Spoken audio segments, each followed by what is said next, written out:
cœur de l'activité de l'Embar, c'est de faire fonctionner des matériaux dans des univers qui ne sont pas leur univers d'origine.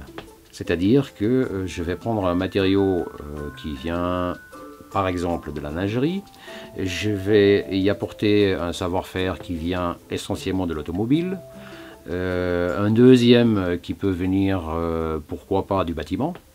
Et tout ça, ça va fonctionner au service de l'emballage de luxe. Je suis parti d'une question d'un cartonnier qui cherchait des solutions industrielles pour apporter du textile sur du carton. J'ai, à partir de ce moment-là, cherché à faire fonctionner le ruban dans l'univers de l'emballage des cosmétiques et des parfums.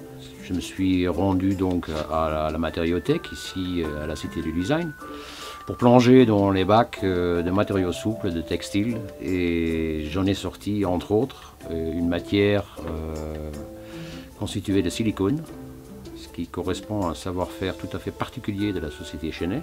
J'ai commencé à jouer avec les échantillons que j'ai pu me procurer et il en est sorti un projet qui s'appelle Plis, et qui est un habillage de flacons et de contenants en verre avec un matériau crocheté, élastique, base élastane, ou même ça peut se faire avec des mailles, mais dans les recherches avec Chenet, il s'agit d'articles crochetés. C'est la mise en commun de leurs idées avec nos techniques qui a permis d'aboutir à un premier produit fait ensemble.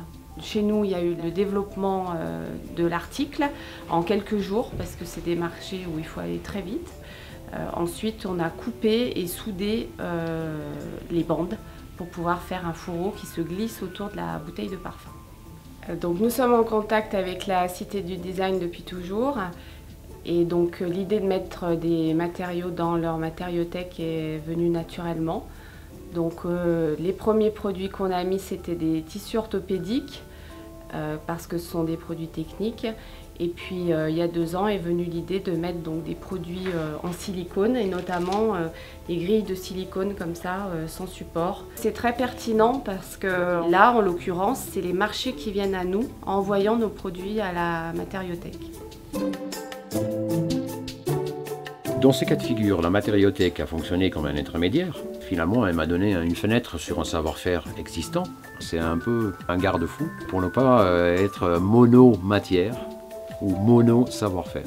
Je me suis saisi de ce que j'y ai trouvé et j'ai par la suite trouvé la disponibilité et le savoir-faire d'un industriel, ce qui est exactement ce que cherche l'Embar.